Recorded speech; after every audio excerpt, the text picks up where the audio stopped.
Welcome back to the Awakener podcast, ladies and gentlemen. This is the Awakener. I have the Insider with me. We're glad to be with you today. Before we get started, I'm just going to point out theawakener.ca. This is where you want to go to understand and read my material.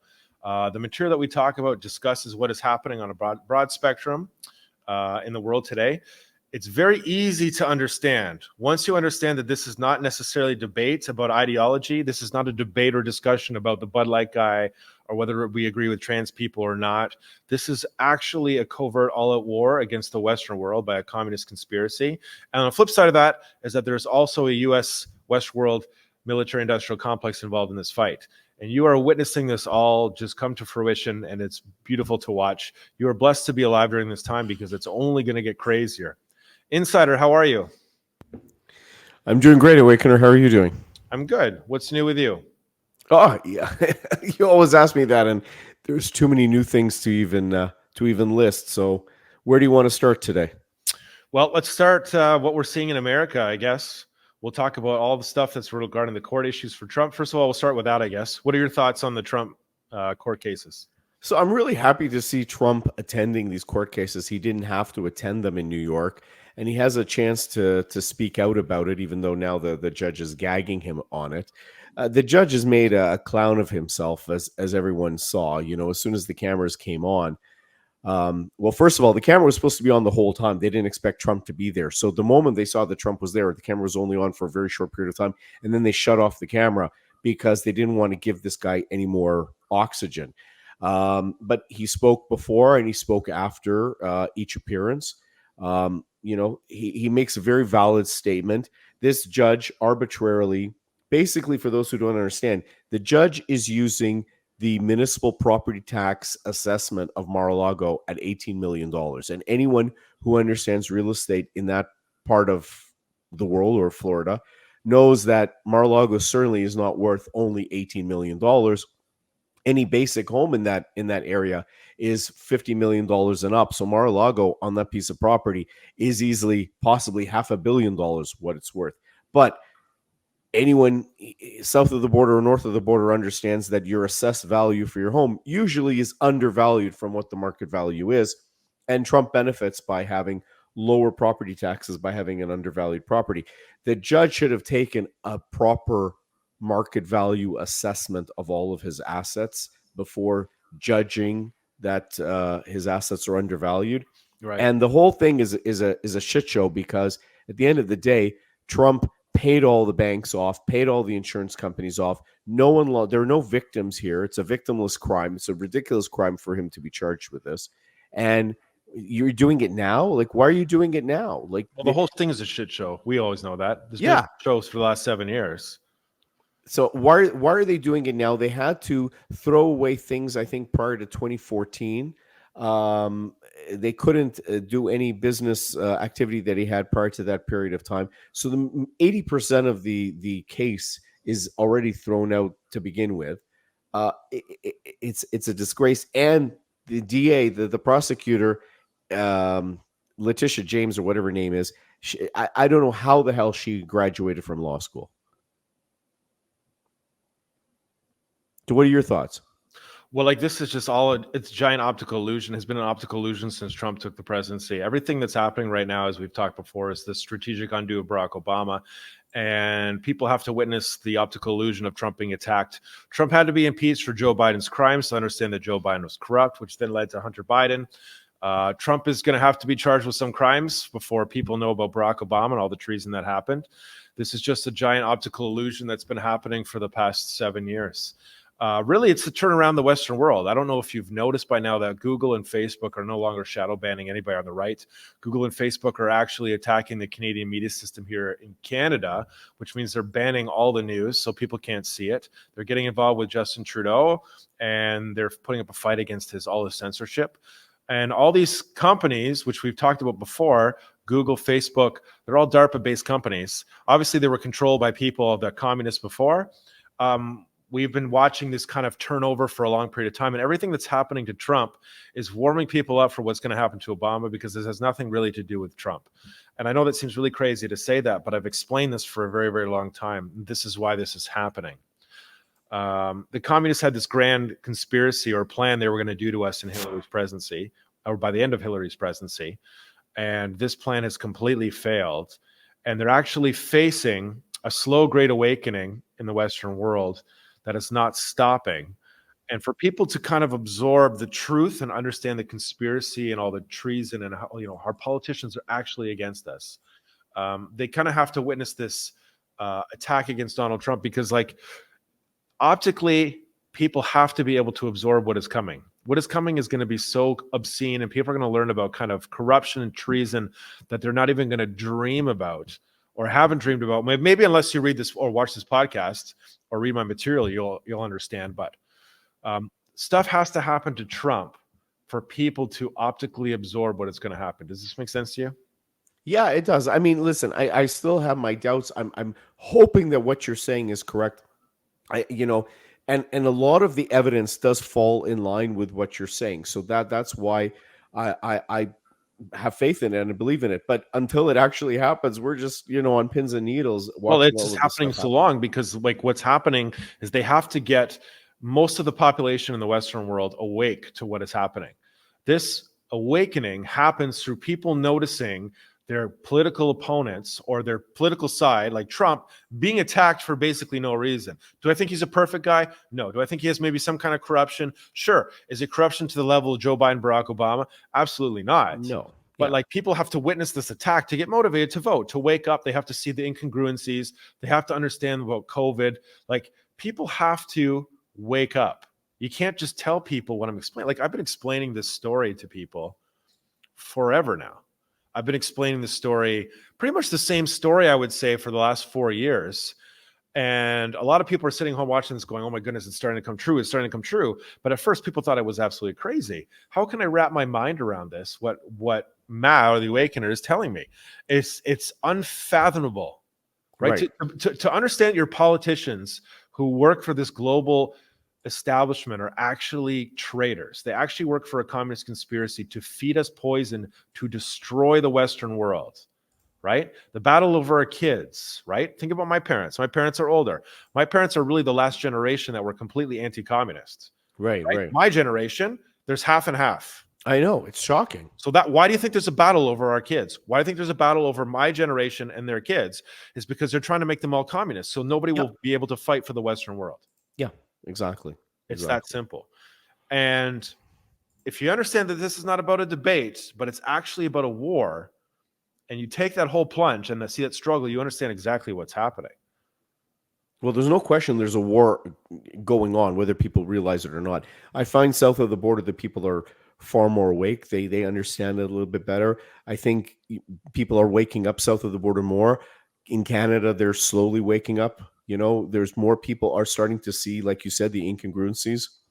So that's the valid point. And there's a lot that's going on behind the scenes that doesn't add up. But if you put the pieces of the puzzle the way you're explaining it, then you could say, okay, now this makes sense because this is what's really going on. It's an optical illusion. It is. It's war game. So when you're strong, you appear weak. Right. When you're weak, you appear strong. Sun Tzu. This is to get America. This is the 16-year plan to undo the communist Marxist establishment or their foothold on the Western world. It's exactly like, Bezmenov said on his videos, his interviews. Right. There needs to be a 16-year gradual awakening to anti-Marxism, patriotism, traditional values, and you are already watching it happen. We're in year 7 of this right now. We had 4 years of Trump. We're on 3 years of Biden, and this great awakening is continuing to grow. Now, if Biden completes his presidency, or he gets to his first 4 years, I should say, we're technically on the back 8 of this 16 years. So if you think that things have gotten crazy with COVID coming out of a lab to basically stop this awakening and all the things that have happened, we're on the back 8 years of this. You can see the finish line, and the scramble is going to be to get as close to the finish line as possible. So this is really just starting. Great. There's so much more. There's so much more to come in this story. And when you first listen to my podcast, I would explain to you, this is going to happen, this is going to happen. The only thing I have been wrong about is kind of how fast this is happening. Right. I thought things would happen a lot faster. They haven't, because people, you just can't unplug everybody.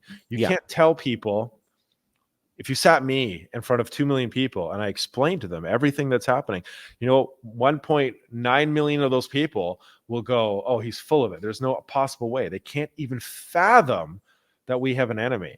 Right. Right? Like, Embedded in our government. no, and people cannot identify that, like the Russia, like Putin, for example, they can't even identify that Putin is a bad guy. Putin, beside all his lies and talking about the New World Order and all stuff, like, okay, do any kind of research on him, for example. First of all, Putin is a KGB agent. He worked for the Soviets before they collapsed. Exactly. True. He was a spy that progressed through them. He got promoted to various levels. True. He took control of basically Yeltsin. Right? You can argue that as well, because he ran for politics and gave up the KGB and he became part of Yeltsin's thing. Right? True. Yeah. And who's really been in power ever since that's happened? It's been him. It's been him the entire time. The only time that he has not been in power is when he handed off to Medvedev, and he was prime minister for 8 years. And he recently, last year, 2 years ago, amended the constitution. Correct. So he now can run for multiple terms in a row with no stoppage. Correct. No term limit, no nothing, because that's what he true or false. He's he's an honorable, honest man who's doing absolutely nothing wrong, or he's still funding Iran in the Middle East in their fight against Israel. Oh, we know still wants the Western world. He's lying to you, and he's a KGB agent trained to lie to your face and deceive you. Right. So as soon as you understand the covert Soviet Union, all they did was basically orchestrate their collapse with Western traders, and we all believed it. And you understand that Putin, this KGB agent, has been basically running the show for the KGB the entire time. You understand exactly what's happening, man. It's a struggle or a war. Agreed. This war, they were going to get the Western world by the throat at the end of Hillary's presidency. And everything that you're witnessing right now, with regards to Trump, things that are going on, everything has already been pre-planned. Like Russia and China have already, I promise you, they've already committed to this war. If you read my material, the last, Patreon stuff we talked about with Iran, with EMP weapons, you'll know exactly what's going on there. Right. They've committed to this war already. They have already signed on the dotted line. It's going to happen. Things are already in motion to not undo this. At the same time, everything is optically happening to Trump so that people are like, oh my goodness, and waking up, right? Like, this is like the greatest show like ever written. Don't you agree? Yeah, it is. It's eye-opening. I mean, just living through these incredible times. I mean, we're really waiting for it to all So let's talk about the around the world, right? So we'll talk about like some of the stuff we talked about in Patreon the last show. Iran launching a probable EMP weapon. Now, if you look at congressional reports, they've always talked about North Korea's spy satellites, KMS-3 and KMS-4, as EMP weapons that were put into space. Now, the reason they're so heavy is because they were always thought to use crude nuclear weapons. Okay. Now, what has happened is that Iran has launched a satellite close to the same weight in the same orbiter. Okay. It's on the same distance from Earth as these satellites that North Korea launched. They're getting help from Russia to do it. Russia is scrambling right now, panicking, trying to get North Korea's nuclear program back online because their testing site has collapsed. Okay. Like they are, what are they doing with India now? They're pressuring India to join their side. You have Trudeau's in a jam here, who's trying to piss India off on purpose and try to get India to get out of our way. Right. Like they are scrambling right now to put the pieces and the cards together so that they can go for the Western world, because their plan has failed. Their plan of Zelensky and baiting us into this war and doing everything without anybody knowing about it and being covert about it has completely screwed up. Well, it's going nowhere. I mean, it's over a year. And how long does it take to destroy Ukraine? Like this, nothing of this makes sense. No, it doesn't make any sense whatsoever. It's all a grandeur lie. Zelensky, look at let's talk about what happened in Canadian Parliament the other day, right? Yeah. Let's talk about the Nazi that was paraded out in Canadian Parliament. Yeah, I don't know if your American audience knows what happened. But so Zelensky comes in, they make a big thing, and Trudeau promises billions of dollars, of course, just like Biden did. And they invite this guy who's, what was he, 97? How old is this guy? 98 years old. 98 years old. He lives here in Canada. He's originally Ukrainian, and he fought in Ukraine against Russia. So that means he's a Nazi. And so they're all saluting him, they're all applauding him, and then the next day they realize that this guy's a Nazi. I mean, it comes out that this guy's a Nazi and he's been hiding in Canada, and we have apparently a number of Nazis hiding in Canada. I mean, the finance minister and the deputy prime minister, Chrystia Freeland, her grandfather was a Ukrainian Nazi. It's all come out in the wash.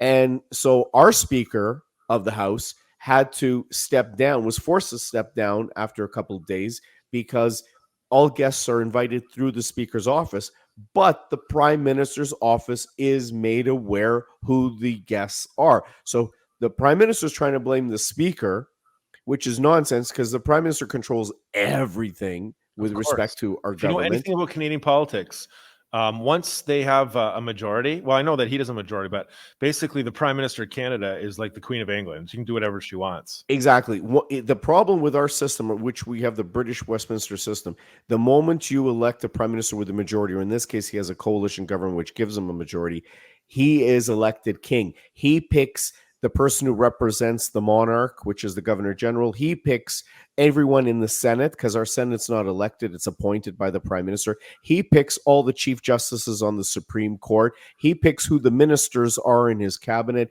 Everything he paid, and then it is voted on who the speaker is. But if you have a majority, the majority picks the speaker. So the speaker has stepped down. They've now voted on a new speaker again. It's from the Liberal Party. No big surprise there. So can I ask you a question? How stupid are Canadians? How much after this fiasco? How many points did Trudeau's poll numbers fall after this Nazi fiasco? Well, it depends on the poll that you look at, but his poll numbers are really, I mean, he's sinking badly, and people are not believing. A lot of people are not believing that the blame is on the speaker's office alone. He's trying to throw the speaker on the bus. People are not believing it. Regardless, like a vast majority of Canadians have not abandoned him. Like, he still has a lot of people that vote for him, right? I disagree. Other than the foreign interference that has helped him be in power, if you look around, any Instagram reel or any Twitter post that shows Trudeau, even there just was one today or yesterday where he's out in public and the people are coming up to him. One person today said, "I'm not going to shake your hand because you're an asshole," and insulted him to his face. He can't go anywhere in this country without an entire entourage of RCMP bodyguards, basically his version of Secret Service. And people are there protesting him at every stop. They're insulting him every way. I think the majority, if there's an election today, he would definitely lose an election. There's no way. The communist conspiracy is already organizing to try to keep him in power because they know that he's going to be removed and shown as a traitor. Look what they did with Olivia Chow. We've talked about that before. Let me give you an example. Just this week, there was an opposition motion which is non-binding. So that means the opposition is the Conservative Party. So basically, the Republicans of Canada. The Conservative Party put a non-binding motion asking the government, meaning Trudeau, to get rid of the carbon tax. Axe the carbon tax. So we have this crazy carbon tax which affects everything: our gasoline, our home heating, fuel, etc. It's a non-binding motion. Of course, the Conservatives are going to vote to get rid of the carbon tax. Trudeau and all the Liberals vote for it. All the other parties are left-wing radical Marxists. So you have the Green Party, the NDP, which is our Socialist Party, etc. They all voted for it. But one Liberal MP broke ranks, which is shocking because they whipped their votes. One Liberal MP from Newfoundland, I believe, from the East Coast, broke ranks because he said the carbon tax is the wrong thing to do. People can't afford to pay extra on their grocery bill and on their gasoline. And he's come out fighting against them. This one Liberal MP, who I'm sure is going to get a beating in caucus, is coming out saying, I'm voting against the carbon tax. So even his own party is falling around him because they hear it at the door back in their riding that people are having a struggle with inflation and with costs going up. So there you go. I don't think he has a strong support anymore, like even when he had his minorities. Well, he's going to lose the election if there's one called and they don't cheat. But they will cheat, and that's the biggest worry. Like the next election, just like you got, like we're talking about how it's only going to get crazier in the back 8 years. Like the elections that we're going to see in the future here, like you're going to experience things like like none other. I Yeah, promise like the cheat, like you said, the it's going cheating to go is more and more and more and more crazy. the cheating is going to be so in your face that They have to. it's They have to obvious. blatantly cheat because they have no other option. If they don't blatantly cheat, they're going to lose power and they're not going to be able to go through with their agenda. Yeah, So, they would lose in a landslide, both south of the border and in Canada. well, you They know would why lose in a landslide. they're cheating? They're cheating is because the truth is coming out. So we talked about the Hunter Biden case, how the truth is slowly going to come out, and people, everything that's happening in the news right now is the cherry on the cake. It means absolutely nothing. So people are talking about Hunter Biden's gun fiasco. He bought the gun to kill himself because he knew he was going down when he was placed under, and he was going to reveal the whole conspiracy. He knew that. Right, That's why right. he bought the gun. The gun charges are the cherry on the cake. He tried to kill himself because of the actual crime that he committed. Right. Like, so when people are seeing this, like this is just the beginning, dude. And then like we can talk about, oh my goodness, there's so much stuff that like the stories on this are just endless. Okay, so do you want to jump to the Patreon so we can go more in depth? Sure, let's jump to the Patreon for part 2.